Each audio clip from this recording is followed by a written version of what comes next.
بسم اللہ الرحمن الرحیم۔ السلام علیکم۔ سلطان بہت نیک دل، عقل مند اور بہادر انسان تھا، لیکن بدقسمتی سے اس کی جتنی بھی کابینہ تھی، بشمول وزیر، مشیر اور باقی دیگر درباری، وہ سب کے سب جاہل، نکمے اور ان میں کچھ غدار بھی تھے۔ ان میں کوئی بھی ایسا انسان نہیں تھا جو کہ اس سلطان کا وفادار ہوتا۔ سلطان کی سلطنت میں بہت سے علاقے دشمنوں نے جنگ کے ذریعے چھین لیے، اور ان غداروں کی وجہ سے باقی بھی سلطنت کا نظام درہم برہم تھا۔ ایک دفعہ سلطان دربار میں موجود وزیروں اور مشیروں سے مشاورت کر رہا تھا کہ بگڑتے ہوئے سلطنت کے حالات پر کیسے قابو پایا جائے، اور ابھی یہ مشاورت جاری تھی کہ سپاہی نے آ کر خبر دی کہ سلطان معظم قاضی صاحب آپ سے ملنے آئے ہیں۔ وہ قاضی سلطان کے لیے بہت خاص تھا، کیونکہ قاضی بہت عقل مند اور بہادر تھا، اور وہ فیصلہ کرتے وقت یہ نہیں دیکھتا تھا کہ آگے سلطان یا امیر ہیں، لیکن وہ صرف انصاف پر مبنی فیصلے کرتا، اور اسی وجہ سے سلطان اس کو اپنے وزیروں کی جگہ سمجھتا تھا۔ سلطان نے اپنے سپاہیوں کو حکم دیا کہ قاضی صاحب کو اندر لے آؤ۔ سلطان کے حکم پر قاضی صاحب اندر تشریف لے آئے، سلطان کے دائیں پہلو میں بیٹھ گئے۔ قاضی صاحب نے سب کو سلام کیا اور پھر سلطان کی خدمت میں عرض کرنے لگا، سلطان معظم، مجھے بڑے ہی دکھ کے ساتھ یہ کہنا پڑ رہا ہے کہ پچھلے کئی مہینوں سے ہماری ریاست میں چوریاں اور ڈکیتیاں بڑھتی جا رہی ہیں، ہر جگہ لوٹ مار ہے، ایسا لگتا ہے کہ ان کو سلطان کا بالکل خوف نہیں۔ یہ سن کر سلطان معظم فرمانے لگے کہ میں اسی موضوع پر اپنے وزیروں اور مشیروں سے مشاورت کر رہا تھا کہ آخر ان بڑھتے ہوئے مسائل پر کیسے قابو پایا جائے۔ قاضی صاحب نے چپکے ڈھکے الفاظ میں کہا، سلطان معظم، سلطنت اس وقت گرتی ہے جب اس کی بنیادیں اندر سے ہلائی جائیں۔ سلطان نے کہا، قاضی صاحب کیا کہنا چاہتے ہیں؟ سلطان نے مشاورت برخاست کر دی اور قاضی صاحب کو حکم دیا کہ میرے کمرے میں ملو۔ سلطان معظم اور قاضی صاحب کے درمیان گفتگو ہوتی رہی، اور قاضی صاحب نے سلطان کو بتایا کہ حضور والا بغاوت آپ کے اپنے ہی گھر سے شروع ہو گئی ہیں، اس لیے آپ کی سلطنت دن بدن کمزور ہو رہی ہے، اور مجھے خدشہ ہے کہ آنے والے وقت میں سلطنت کی عمارت گر جائے گی۔ یہ سن کر سلطان نے کہا کہ تم اپنی بات تفصیل سے بتاؤ۔ تو قاضی صاحب نے سلطان کو صاف صاف بتا دیا کہ بغاوت آپ کے اپنے وزیر اور قریبی مشیر کر رہے ہیں، اور غدار بھی چھپے ہوئے ہیں۔ اور اس کے بعد قاضی صاحب نے سلطان معظم کو یہ بھی بتایا کہ آپ ان کو کس طرح بے نقاب کر سکتے ہیں۔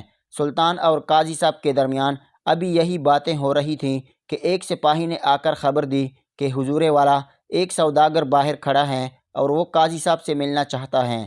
ہم نے اسے بہت سمجھایا کہ قاضی صاحب سلطان کے ساتھ اہم مشاورت کر رہے ہیں، لیکن وہ ماننے سے انکار کر رہا ہے، اور اس نے بہت شور مچا دیا، جس کی وجہ سے ادھر ادھر کے لوگ اکٹھے ہونا شروع ہو گئے ہیں۔ یہ سن کر سلطان نے حکم دیا کہ اس سوداگر کو میرے کمرے میں لے آؤ۔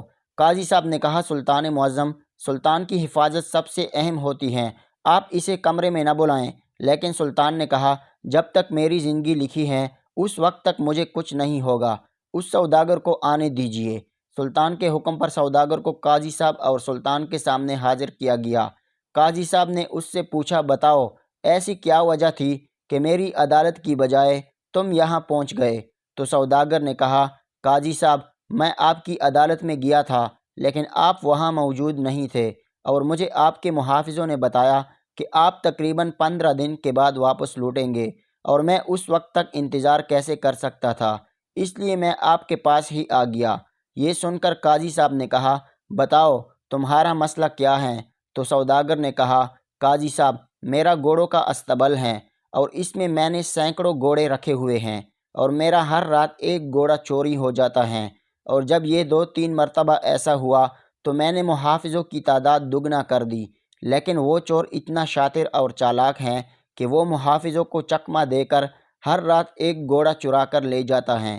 لیکن قاضی صاحب، پریشانی کی بات میرے لیے یہ ہے کہ مجھے 10 گھوڑے بہت زیادہ عزیز ہیں، مگر وہ چور اتنا شاطر ہیں کہ وہ میرے پسندیدہ گھوڑوں میں سے ہر رات ایک گھوڑا چرا کر لے جاتا ہے۔ لیکن حیرانی کی بات یہ ہے کہ ان 10 میں سے باقی جو گھوڑے موجود ہیں وہ ان سے زیادہ قیمتی ہیں، لیکن وہ چور ان گھوڑوں میں سے کوئی بھی گھوڑا نہیں چراتا، بلکہ ہر رات انہی گھوڑوں میں سے جو میرے سب سے زیادہ پسندیدہ گھوڑے ہیں، ان میں سے ایک گھوڑا لے جاتا ہے، اور کسی کو کانوں کان خبر بھی نہیں ملتی، حتیٰ کہ گھوڑے کے پاؤں بھی نظر نہیں آتے۔ اور اس طرح اس نے ایک ایک کر کے میرے 10 کے 10 گھوڑے چرا لیے۔ یہ سن کر قاضی صاحب نے کہا، کیا تمہارے پاس اس کے خلاف کوئی ثبوت ہیں یا اس نے کوئی ایسی نشانی چھوڑی جس کی بنیاد پر اس کو پکڑ جائے؟ یہ سن کر اس سوداگر نے اپنی جیب سے کپڑے کی پٹی نکالی اور قاضی صاحب کو کہا، قاضی صاحب، آج رات جب اس نے گھوڑا کھولا تو اس کے ہاتھ سے شاید یا جیب سے یہ پٹی وہاں رہ گئی تھی۔ سپاہی نے پوچھنے پر بتایا کہ ان میں سے یہ کسی کی نہیں تو یقیناً یہ اسی چور کی ہوگی جو شاید چوری کرتے وقت اس سے کہیں گر گئی ہوگی۔ یہ سن کر سلطان صلاح الدین ایوبی نے کہا، اے بے وقوف سوداگر، قاضی صاحب اس ایک پٹی سے اتنے بڑے چور کو کیسے پکڑے گا؟ تمہیں کوئی اور بڑا ٹھوس ثبوت لے کر آنا ہوگا۔ یہ سن کر قاضی صاحب ہنسنے لگا اور فرمایا، سلطان معظم، یہی ایک ثبوت ہے، یہ کپڑے کی پٹی مجھے اس چور تک پہنچائے گی۔ قاضی صاحب نے اس سے پوچھا، تمہارا استبل کہاں ہے؟ تو اس نے کہا، قاضی صاحب، فلاں جگہ پر فلاں قبیلہ آباد ہیں اور اس قبیلے سے 2-3 میل کے فاصلے پر میرا استبل بنا ہے۔ قاضی صاحب نے کہا، مجھے شک نہیں بلکہ پورا یقین ہے کہ چور اسی قبیلے سے آتا ہے اور ہر رات گھوڑا چرا کر بھاگ جاتا ہے، کیونکہ کسی دور کے چور کو یہ پتہ نہیں کہ وہ ان گھوڑوں میں 10 گھوڑے آپ کے پسندیدہ ہیں۔ مجھے تو ایسا لگتا ہے کہ وہ چور تیرا قریبی ہے۔ اس کے بعد قاضی صاحب نے سوداگر کو کہا کہ 2 دن کے بعد تو میری عدالت میں حاضر ہو جانا، میں اسی جگہ ہی تمہارے مقدمے کو حل کر دوں گا۔ یہ سن کر وہ سوداگر وہاں سے چلا گیا۔ سلطان نے قاضی صاحب کو کہا، میری خواہش ہے کہ میں آپ کے ساتھ آپ کے قبیلے جانا چاہتا ہوں۔ یہ سن کر قاضی صاحب نے کہا، یہ تو میرے لیے باعث شرف ہوگا۔ اس کے بعد سلطان کا قافلہ اور قاضی صاحب واپس قاضی صاحب کے قبیلے کی طرف روانہ ہو گئے۔ سوداگر قاضی صاحب کی عدالت میں پیش ہوا۔ اب قاضی کی جگہ سلطان بیٹھا تھا اور سلطان کی دائیں جانب قاضی صاحب بیٹھے ہوئے تھے۔ سوداگر نے اپنی بات دوبارہ کی، قاضی صاحب، اب آپ ہی مجھے انصاف دلائیں۔ قاضی صاحب نے کہا کہ جو تیرے استبل کے قریب قبیلہ ہیں، اس قبیلے کے سب مردوں کو ایک جگہ اکٹھا کرو اور سلطان معظم وہاں تشریف لے کر آ رہے ہیں اور اسی جگہ ہی تمہارے چور کو پکڑیں گے، لیکن اس بات کی کسی کو خبر نہ ہونے دینا۔ میں تمہارے ساتھ سلطان کا ایک قاصد بھیجتا ہوں، وہ قاصد جا کر یہ پیغام دے گا کہ سب لوگ ایک جگہ اکٹھے ہو جائیں۔ قاضی صاحب نے سوداگر کے ساتھ سلطان کا قاصد بھیج دیا اور سلطان کے حکم پر تمام قبیلے والے ایک جگہ اکٹھے ہو گئے، جن میں صرف مرد تھے۔ اب قاضی صاحب اور سلطان صاحب نے اس نوجوان کو کہا کہ ان تمام آدمیوں کو ایک قطار میں کھڑا کر دو۔ تمام قبیلے والوں کو ایک قطار میں کھڑا کر دیا گیا۔ اب قاضی صاحب نے ان سب کو کہا کہ ان کی کہنیوں تک کپڑا ہٹاتے جاؤ اور دیکھتے جاؤ، اور ان تمام قبیلے والوں کی کہنیوں سے کپڑا ہٹایا گیا اور آگے چلتا گیا۔ قاضی صاحب ہر ایک کو بڑے غور سے دیکھتے رہے۔ اب چند ہی لمحے گزرے تھے کہ قاضی صاحب نے کہا، سوداگر، تمہیں مبارک ہو، تیرا چور پکڑا گیا۔ یہ سن کر سوداگر بڑا حیران ہوا کہ قاضی صاحب، آپ کو کیسے پتہ کہ یہ میرا چور ہے؟ قاضی صاحب نے کہا، جب تم نے اس کی کوہنی سے کپڑا ہٹایا تو میں نے دیکھا کہ اس کی کوہنی کے قریب ایک جگہ ایسا نشان نظر آیا جیسے وہاں پر کئی دنوں تک کوئی پٹی باندھی گئی ہو، اور یہ پٹی اسی وقت باندھی جاتی ہے جب بازو سے کوئی زوردار چیز کھینچی جائے، اور اس درد سے نجات پانے کے لیے وہی پٹی باندھی جاتی ہے۔ پھر سلطان نے اس چور سے پوچھا کہ تم اور کوئی گھوڑے بھی چوری کر سکتے تھے، لیکن صرف وہ 10 گھوڑے ہی تم کیوں چرا کر لے گئے جو سوداگر کے سب سے زیادہ پسندیدہ گھوڑے تھے، حتیٰ کہ وہ باقیوں سے زیادہ قیمتی نہیں تھے؟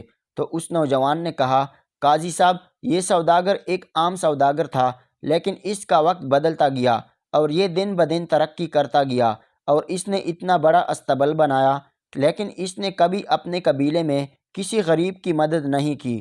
قبیلے کے کئی خیموں میں غریب لوگ کئی دن تک بھوکے سو جاتے ہیں، لیکن اس نے کبھی کسی کو ایک نوالے کے بارے میں بھی نہیں پوچھا۔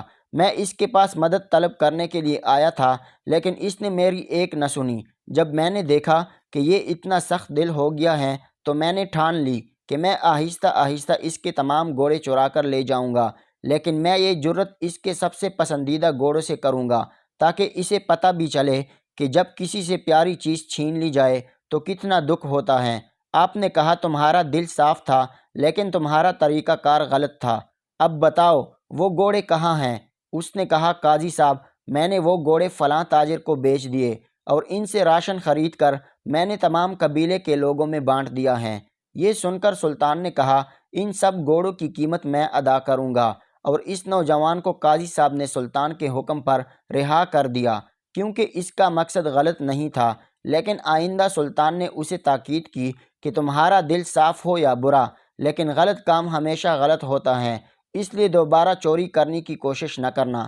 اور پھر سلطان نے سوداگر کو کہا کہ یہ جو رزق ہوتا ہے یہ اللہ تعالیٰ کی دی ہوئی امانت ہوتی ہے، اگر تم اس پر سام بن کر بیٹھو گے تو آخرت میں اللہ کے سامنے کیا جواب دو گے؟ اور اس سوداگر کو ہدایت کی کہ تم غریبوں کی مدد کیا کرو۔ اس کے بعد سلطان قاضی کی عقل مندی سے اتنا متاثر ہوا کہ اسے اپنا شاہی قاضی مقرر کر لیا، اور روایات کی بدولت سلطان نے بڑے بڑے فیصلے کیے اور اپنے دربار میں غداروں کو انجام تک پہنچا کر ایک مضبوط سلطنت قائم کر لی، اور اپنے چھینے گئے علاقے اپنی بہترین حکمت عملی کی وجہ سے واپس لے لیے۔